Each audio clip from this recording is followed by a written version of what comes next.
রাত্রিবার শুরু হওয়ায় কাল থেকে কক্সবাজার থেকে সেন্ট মার্টিন রুটে 4টি পর্যটকবাহী জাহাজ চলাচল করবে। ব্যবসায়ীরা বলছেন, নভেম্বর থেকে কক্সবাজার সেন্ট মার্টিন রুটে আনুষ্ঠানিক যাতায়াত শুরু হলেও রাত্রিবাসী অনুমতি না থাকায় এতদিন পর্যটকদের সাড়া ছিল না। এখন খানিকটা সাড়া পাওয়া যাচ্ছে, কিন্তু ছেলেমেয়েদের স্কুলের বার্ষিক পরীক্ষার কারণে এখনও ব্যাপক সাড়া মেলেনি। কামরুল ইসলাম মিন্টুর প্রতিবেদন, ছবি তুলেছেন হেলাল উদ্দিন।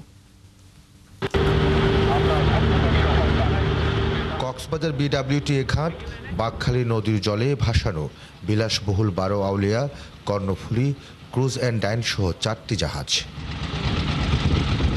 জাহাজের গায়ে রং পলিশ করা, নানা সরঞ্জাম দিয়ে জাহাজ সাজানো প্রায় শেষ।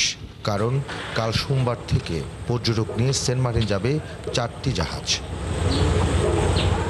জাহাজের মালিকরা বলছেন, পর্যটক না পাওয়ায় পুরো নভেম্বর মাসে জাহাজ যায়নি প্রবাল দ্বীপে। ডিসেম্বরে রাত্রিবাসের সুযোগ যুক্ত হয়, এখন পর্যটকরা কিছুটা সাড়া দিচ্ছেন। যাত্রীরা সেভাবে এত বিধিনিষেধ নিয়ে সেন্ট মার্টিন ভ্রমণ করতে ইচ্ছা প্রকাশ করছে না।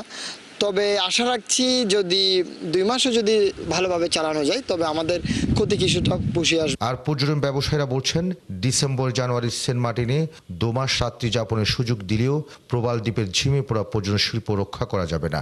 ব্যবসায়ী ও এলাকার মানুষের ক্ষতিও পোষানো অসম্ভব। তারা খুবই হতাশ যে এরকম সরকারের কঠিন সিদ্ধান্তের কারণে আমরা যে যারা আছি তারা মোটামুটি সেন্ট মার্টিনের যে আগেকার যে ব্যবসার পলিসি বা পরিস্থিতি ছিল, এটা থেকে 10% এখন নাই বললেই চলে। আমরা এই অল্প টিকিট নিয়ে, অল্প যাত্রী নিয়ে আমরা পোষাইতে পারবো বলে আশা করতেছি না।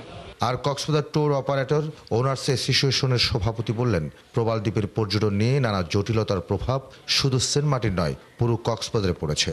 কক্সবাজার বিমুখ হয়ে বিদেশ ভ্রমণের প্রবণতাও বেড়েছে। এটার প্রতি মানুষের আস্তে আস্তে এই বিরূপ চিন্তাভাবনা চলে আসবে, অন্যদিকে ডাইভার্ট হওয়ার চিন্তাভাবনা চলে আসবে, দেশের বাইরে চলে যাওয়ার চিন্তাভাবনা চলে আসবে। অলরেডি আমাদের ধারণা বেশ কিছু লোকজন দেশের বাইরে চলে যায়। কক্সবাজার জেলা প্রশাসন বলছে, আগামী 2 মাস রাতে থাকা যাবে সেন্ট মার্টিনে। প্রতিদিন 2000 পর্যটক ভ্রমণের অনুমতি সহ 12টি নিয়ম মানতে হবে পর্যটকদের।